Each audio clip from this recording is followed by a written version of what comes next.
This video and its content are the intellectual property of the Punjab Education Foundation.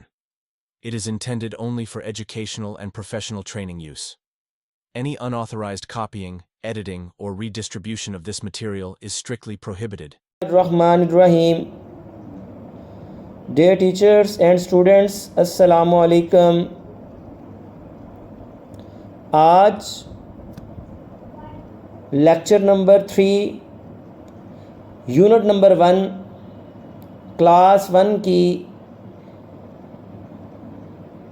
Whole number का जो chapter number 1 है, हम इसका एक रिव्यू करने जा रहे हैं, रिव्यू एक्सरसाइज करने जा रहे हैं। जैसा कि हमें मालूम है कि हमने इस चैप्टर के अंदर होल नंबर्स को डिस्कस किया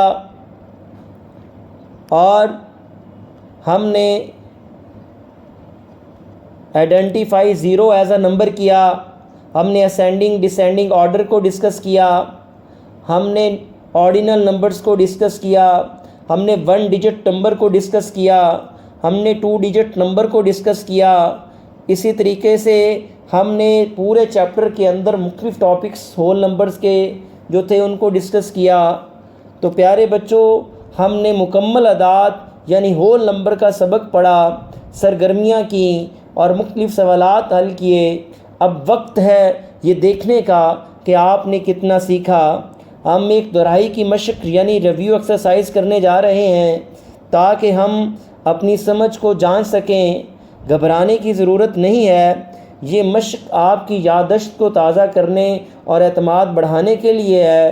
तो आओ हम एक्सरसाइज का रिव्यू का आगाज़ करते हैं। और इसमें सबसे पहले हमें दिया गया है कि किस तरीके से हमने मिसिंग नंबर्स को रिव्यू करना है, मिसिंग नंबर का रिव्यू करना है, मिसिंग नंबर को कैसे राइट किया जाता है।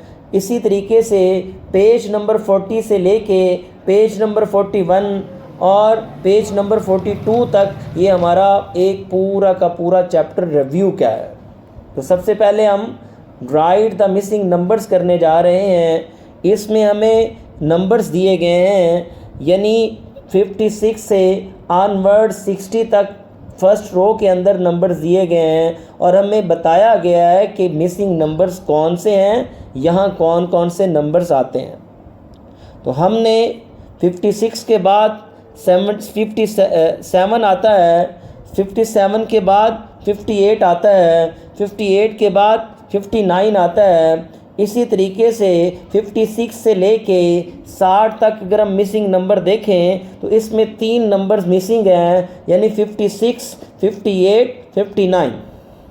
सेकंड रो की बात करें तो स्टार्ट हमारे नंबर 86 से हो रहे हैं और आगे 87 दिया हुआ है और आगे जो है वो हमारे पास एंड ये 91 तक हो रहे हैं। इसका मतलब ये हुआ कि इसके जो मिसिंग नंबर हैं वो 88 हैं, 89 है और 90 है। 88 है और 89 है और 90 है। तो पता चला हमें इस बात का कि जो मिसिंग नंबर हैं 86 के बाद 86 और 87 के बाद वो 3 नंबर हैं, 88, 89 और 90। थर्ड रो के अंदर हम देखते हैं कि 92 एक हमारे पास नंबर है। 92 से लेके 99 तक ये नंबर्स हमें दिए गए। हमने देखना है कि 92 से लेके 99 तक कितने नंबर्स इसके दरमियान में आते हैं, यानी 92 के बाद 93 आता है, 94 आता है, 95 आता है, 97 आता है, 98 आता है, यानी हमारे पास 92 से लेके 99 तक 5 नंबर ऐसे हैं जो मिसिंग हैं। तो हमें पता चला, क्योंकि हमने ये पढ़ा था, ऑलरेडी पढ़ चुके हैं इस चैप्टर के अंदर, कि मिसिंग नंबर्स कैसे हम ऐड कर सकते हैं। तो हमें इस बात को रिकॉल कर लिया हमने कि मिसिंग नंबर्स कौन से होते हैं और उन्हें सीक्वेंस में कैसे लिखा जाता है। इसके बाद नंबर 2 पे right the numbers before and after, यानी वो वाले नंबर्स कौन से होते हैं जो पहले आते हैं और वो वाले नंबर्स कौन से होते हैं जो बाद में आते हैं। ये भी हम पूरी एक चैप्टर के अंदर इसको बड़ी डिटेल के साथ पढ़ चुके हैं, लेकिन यहाँ पर हमें रिव्यू के अंदर कुछ टी शर्ट्स दी हुई हैं और टी शर्ट्स के अंदर हमारे 3 टी शर्ट्स हैं तो उनके दरमियान में एक नंबर लिखा हुआ है, यानी 14 लिखा हुआ है मिडल में। अब हमने ये बताना है कि इसका बिफोर क्या है और इसका आफ्टर क्या है। इसका मतलब ये है कि टी शर्ट जो दरमियान वाली है उसमें 14 है, तो इसका बिफोर डेफिनेटली 13 होगा और इसका आफ्टर जो होगा वो 15 होगा। अब देखें कि नेक्स्ट रो के अंदर मिडल के अंदर जो टी शर्ट है उसका 61 दिया हुआ है। अब उसका कहा जा रहा है कि बिफोर आप बताएं और आफ्टर बताएं। बिफोर उसका 13 है, बिफोर उसका 60 है और आफ्टर उसका 62 है। इसके बाद नेक्स्ट 73 मिडल में दिया हुआ है, इसका बिफोर 72 होगा और आफ्टर इसका 74 होगा। 97 दिया हुआ है हमारे पास, अब इसका बिफोर जो 96 होगा और इसका आफ्टर 98 होगा। इसी तरीके से हम जो है वो इन नंबर्स को बता सकते हैं कि कौन से नंबर ऐसे हैं जो पहले आते हैं और कौन से ऐसे नंबर हैं जो बाद में आते हैं। मसलन हमारे पास यहाँ पर 23 है और 25 है, इसका जो बिटवीन होगा वो 24 होगा। इसके बाद हमारे पास 44 है, लाइक इसका जो बिटवीन होगा, यानी हमारे पास 43 है और 45 है तो इसका बिटवीन 44 होगा। इसके बाद हमारे पास 36 है और 38 है तो इसका बिटवीन 37 होना चाहिए, और 98 है और 100 है तो इसका बिटवीन 99 होना चाहिए। तो दैट्स ऑल। हमें पता चला इस बात का कि नंबर्स बिफोर एंड आफ्टर कौन से होते हैं और इनको किस तरीके से इस्तेमाल किया जाता है। आगे हमारे पास count backward and write the correct number है। इसका मतलब ये है कि हमने क्या करना है, यहाँ पर बैकवर्ड काउंट करना है हमने और करेक्ट नंबर का इस्तेमाल करना है। यहाँ पे कुछ हमें यहाँ पे पेज नंबर 41 पे कुछ हमें जो है वो एक एक्सरसाइज दी हुई है, एक वर्कशीट दी हुई है। उस वर्कशीट को हमने फिल करना है, यानी फर्स्ट रो को अगर देखा जाए तो वो 88 से स्टार्ट हो रही है। अब हमने इसका बैकवर्ड जाना है। 88 है, 87 है, 86 आएगा, 85 आएगा, 84 आएगा और 83 आएगा फर्स्ट रो के अंदर। और जो सेकंड रो है हमारे पास वो 96 से स्टार्ट हो रही है, यानी 96 है, इसका बैकवर्ड 95 होगा, 94 होगा, 93 होगा, 92 होगा और 91 होना चाहिए। ये हमें पता चल गया कि किस तरीके से हम जो है वो बैकवर्ड जाते हैं और किस तरीके से हम जो है वो अपवर्ड यानी हमने क्योंकि इस क्वेश्चन के अंदर था ही बैकवर्ड तो हमने जो है वो यहाँ पे बैकवर्ड लगा दिया। नेक्स्ट क्या है कि हमारे पास कहा जा रहा है कि write the ordinal numbers for each animal from right to left. अब यहाँ पर हमने नंबर्स हमें कुछ हमने जो है वो हमारे पास कुछ इंसेक्ट्स हैं हमें दिए गए हैं, तो अब हमने उनको क्या करना है कि नंबर्स देने हैं। अब हमारे पास सबसे पहले जो नंबर है जो दिया गया है वो है आउल, यानी वो फर्स्ट नंबर पे है। इसके बाद बग है, वो हमारे पास जो है वो सेकंड नंबर पे है। अब हमने इन नंबर्स को ऑर्डिनल नंबर्स में लिखना है। ऑर्डिनल नंबर्स का मतलब क्या होता है कि हमने नंबर्स को ख़ास तरतीब में लिखना है। अब जैसा कि हमारे सामने मौजूद है कि हमारे पास जो फर्स्ट नंबर पे वो औल है, औल का मतलब होता है उल्लू, और सेकंड नंबर पे हमारा जो है वो इसको उर्दू के में कहेंगे बग को कीड़ा कहा जाता है। थर्ड नंबर पे स्पाइडर मकड़ा कहा जाता है। फोर्थ नंबर पे हमारे पास लेडी बग है और फिफ्थ नंबर पे हमारे पास जो है वो कैटलिपर है यानी सुंडी है, और सिक्स नंबर पे ड्रैगन फ्लाई है, और सेवन्थ नंबर पे स्नेल है यानी घोंघा है, 8 नंबर पे बीटल है, 9th नंबर पे चुंटी है, और 10th नंबर पे हमारे पास जो है वो ग्रास ऊपर है, यानी इसको कहा जाता है टिड्डी, यानी घास वाली टिड्डी जो होती है इसको। तो जब हम ऑर्डिनल नंबर्स को बाकायदा तौर पे अरेंज करते हैं तो first, second, third, fourth, fifth, six, seventh, 8 इसी तरीके से हम जो है वो 9th, 10th इनको अरेंज किया जाता है। ये हमारे पास जो है वो एक रिव्यू हमने किया है कि किस तरीके से नंबर्स को हम जो है वो ऑर्डिनल नंबर्स में लिख सकते हैं। इसके बाद हमारे पास जो है वो नेक्स्ट आ जाता है राइट स्मॉलर देन और ग्रेटर देन नंबर। अब हमने क्या करना है कि हमने जो है वो इन नंबर्स में से जो छोटा नंबर है उसको लेना है और जो बड़ा नंबर है उसको लेना है। अब देखें कि हमारे पास 12 है, 12 इज़ ग्रेटर देन, अब देखें 12 इज़ ग्रेटर देन 18, ये भी कहा जा सकता है कि 12 is according to this 12 is smaller than 18 and 99 is greater than 90 and 40 is smaller than 41। तो हमारी लेफ़्ट साइड पे जो भी बॉक्स बना हुआ है हम उसमें ये कहेंगे कि 12 is smaller than 18, 99 is greater than 90 and 40 is smaller than 41। और अगर राइट साइड पे जो बॉक्स बना हुआ है इसमें 70 is greater then 60 and 23 is smaller then 32 and 61 is smaller then 62। अब इसी तरह से हम इन तमाम को हम लेफ़्ट साइड वाले और राइट साइड वाले जो बॉक्स हमें दिया गया है हम इसको इस तरीके से राइट डाउन कर सकते हैं। अब ये तो बात है हमारे पास कि किस तरीके से हमने इसको राइट डाउन किया है और ग्रेटर देन किया है और किस तरीके से हमने जो है वो इसको लेस देन किया है। जैसा कि चैप्टर के अंदर भी हम इस चीज़ को बड़े अच्छे तरीके से अंडरस्टैंड कर चुके हैं कि ग्रेटर देन और लेस देन जो है वो किस तरीके से किया जाता है। हमने देखा कि जितने भी हमारे पास ऐसे क्वेश्चन आते हैं तो हम उन क्वेश्चन को जो है वो बाकायदा तौर पे एक सिंबल के ज़रिए भी हम जो है वो शो कर सकते हैं, यानी ग्रेटर देन और लेस देन और इज़ इक्वल टू। तो इसी तरह से इन क्वेश्चंस को भी हम जो है वो बाकायदा तौर पे हमने जिस तरीके से जो है वो ग्रेटर देन और लेस देन का साइन जो है वो यूज़ किया है एज़ यू नो। इसके बाद right the following number is an ascending order and descending order. हमने नंबर्स को असेंडिंग ऑर्डर में पहले लिखना है और फिर उसके बाद हमने डिसेंडिंग ऑर्डर में लिखना है। पहले तो हमें ये पता होना चाहिए कि असेंडिंग ऑर्डर होता क्या है। मैंने आपको पूरे चैप्टर के अंदर जब आपको जो है वो बड़े अच्छे तरीके से असेंडिंग ऑर्डर के बारे में बताया है कि असेंडिंग ऑर्डर क्या होता है, यानी सबसे छोटा अदद पहले, फिर इससे बड़ा और आखिर में सबसे बड़ा, इसलिए हम इसको कहेंगे असेंडिंग ऑर्डर। इसमें इसको क्या कहेंगे? असेंडिंग ऑर्डर कहेंगे। Ascending order means arranging numbers from smallest to largest. First set जो हमारा होगा नंबर्स का, यहाँ पर हमें दिया गया है, यानी 21 है, 24 है, 23 है, 25 है और 22 है। अब हमने इस फर्स्ट सेट के अकॉर्डिंगली हमने इसको अरेंज करना है असेंडिंग ऑर्डर में। असेंडिंग ऑर्डर में अरेंज करेंगे तो सबसे पहले छोटा 21, फिर उससे बड़ा 22, फिर उससे बड़ा 23, फिर उससे बड़ा 24, फिर उससे बड़ा 25।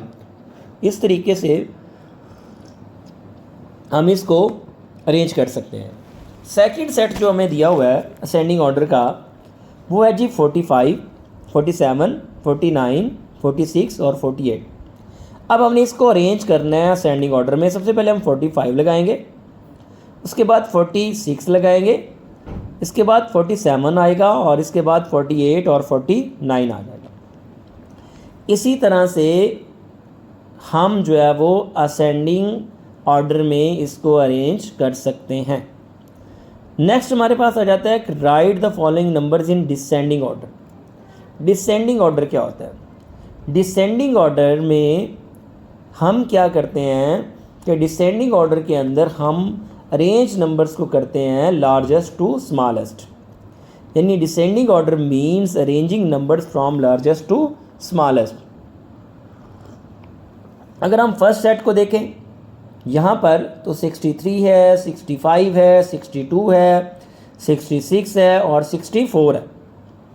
हमने इन नंबर्स को अरेंज करना है डिसेंडिंग ऑर्डर में। जब डिसेंडिंग ऑर्डर में इनको अरेंज करेंगे तो सबसे पहले हमारे पास बड़ा नंबर यानी 66 आएगा, इसके बाद 65 आएगा, इसके बाद 64 आएगा, इसके बाद 63 और 62 आ जाएगा डिसेंडिंग ऑर्डर में। अब सेकंड सेट के अंदर हमारे पास 85 है, 83 है, 87 है, 86 है और 84 है। हमने इसको अरेंज करना है। जब इसको अरेंज करेंगे तो सबसे पहले बड़ा नंबर आएगा यानी 87, फिर उसके बाद 86, फिर उसके बाद 85, 84 और 83 आ जाएगा। इसी तरीके से we can arrange the number ascending order and descending order. हम जो है वो असेंडिंग ऑर्डर में और डिसेंडिंग ऑर्डर में नंबर्स को अरेंज इस तरीके से कर सकते हैं। इसके बाद हमारे पास count the objects and compare, यानी हमने इनको काउंट करना है और फिर हम लोगों ने इसको कंपेयर भी करना है। इसका मतलब क्या हुआ कि हम लोगों ने जो ऑब्जेक्ट्स दिए हुए हैं इनको पहले तो काउंट करना है, यानी अशिया को गिनना है, और फिर हमने इनका मवाजना भी करना है। हमारे पास यहाँ पर कुछ बंडल्स दिए हुए हैं, कुछ शर्ट्स दी हुई हैं या कुछ ये जो भी है ऑब्जेक्ट्स दिए हुए हैं। इन ऑब्जेक्ट्स को हमने देखना है। बाईं तरफ देखेंगे तो हमारे पास ये कुछ कप हैं, केक कप हैं, हमने इनको गिनना है। फर्स्ट नंबर पे ये 24 है।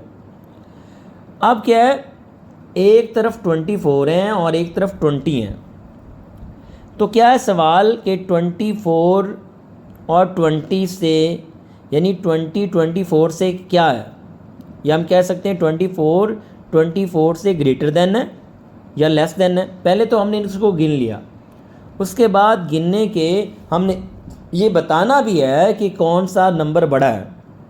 इसमें यह है कि हम 20 इज़ लेस देन फ्रॉम 24, हम ये भी कह सकते हैं, या 24 बड़ा है 20 से, ये भी कहा जा सकता है। तो दुरुस्त जवाब जो होगा हमारा, यानी 24 20 से ज़्यादा है। तो इसी तरह से हमारे पास नीचे देखेंगे तो दाएं तरफ हमारे पास कुछ ये पेंसिलें हैं, उनके बंडल हैं। तो हम इनको देखेंगे कि पहला जो पेंसिलों वाला बंडल है उसमें 40 हैं बाईं तरफ के, और दाईं तरफ जो है वो 49 है। अब हमने ये बताना है कि जो 49 है वो क्या है और 40 क्या है। हम ये कह सकते हैं कि 40 49 से कम है या 49 40 से ज़्यादा है, ये भी हम कह सकते हैं।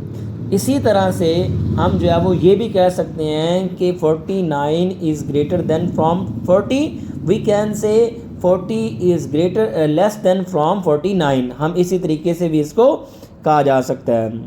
इसके बाद हमारे पास आ जाता है राइडल टाइप क्वेश्चन आ जाते हैं। राइडल टाइप क्वेश्चन जो होते हैं वो क्या होते हैं, वो हमें क्या कहते हैं, ये एक पहेली नमा क्वेश्चन होते हैं। क्या होते हैं, पहेली नमा क्वेश्चन होते हैं। इनमें हमें क्या कहा जा रहा है, ये पहेली नमा जो क्वेश्चन होते हैं ये बच्चे के माइंड को ब्रेनस्टॉर्म करते हैं, यानी उसका दिमाग जो होता है सोचने पे मजबूर करते हैं। तो इसी तरह से पहेली नमा सवालात होते हैं कि कहा जा रहा है कि मैं कौन हूँ। अब क्या है कि हु एम आई, इसका मतलब ये होता है कि मैं कौन हूँ। बाईं तरफ अगर हम बॉक्स देखें तो I am the smallest 2 digit number and I have 0 1s and 1 10, tell me who am I. इसका मतलब है कि मैं 2 हिस्सों वाला सबसे छोटा अदद हूँ, मेरे पास 10 इकाइयाँ और 1 दर्जा यानी 10 का हिस्सा है। अब बताओ मैं कौन हूँ। मैं 2 हिस्सों वाला सबसे छोटा अदद हूँ। आम तौर पे तुम्हें पता होना चाहिए कि सबसे छोटा जो 2 अदद वाला हिस्सा है वो कौन सा होता है। मैंने बताया था आपको कि 1 डिजिट में सबसे छोटा 0 होता है और 1 डिजिट में सबसे बड़ा 9 होता है। 2 डिजिट में सबसे छोटा 10 होता है और सबसे बड़ा 99 होता है। तो ये कह रहा है कि मैं 2 हिस्सों वाला सबसे छोटा अदद हूँ, तो इसका मतलब ये होगा कि मैं 10 हूँ। इसके साथ दाईं तरफ का बॉक्स देख लेते हैं। जो दाईं तरफ का बॉक्स है, I am the greatest 2 digit number, I have 9 1s and 9 10s, 100 comes after me, tell me who am I. वो कह रहा है कि मैं 2 हिस्सों वाला सबसे बड़ा अदद हूँ, मेरे पास 9 इकाइयाँ हैं और 9 दहाइयाँ हैं, 10 के हिस्से हैं, मेरे पास 100 आता है, बताओ मैं कौन हूँ। तो बात सिंपल सी है, मैं बता चुका हूँ पहले कि सबसे जो छोटा 2 हिस्सों वाला नंबर होता है वो 10 होता है और सबसे बड़ा जो 2 हिस्सों वाला नंबर होता है वो 99 होता है, और 99 के बाद 100 आता है। तो पता चला हमें जवाब इसका यूं लगा आया कि जो 99 है वो हमारा एक ऐसा अदद है जो 2 हिस्सों वाला सबसे बड़ा अदद है, और इसके फौरी बाद जो है वो 100 आता है। तो ये डियर स्टूडेंट्स, ये हमारे पास जो है वो एक एक्सरसाइज का रिव्यू था जो अभी हमने किया है। उम्मीद है कि आपको पूरी एक्सरसाइज का रिव्यू के ज़रिए ये एक्सरसाइज याद रह जाएगी, और हमने जो है वो जिस तरीके से पूरा एक चैप्टर पढ़ा फिर उसके बाद एक रिव्यू किया है, तो उम्मीद है कि आप इस पूरे चैप्टर को अच्छे तरीके से अंडरस्टैंड कर चुके हैं और आप इस काबिल हो चुके हैं कि आपको ये तमाम का तमाम चैप्टर होल नंबर वाला अंडरस्टैंड हो गया है। थैंक यू वेरी मच, बहुत शुक्रिया।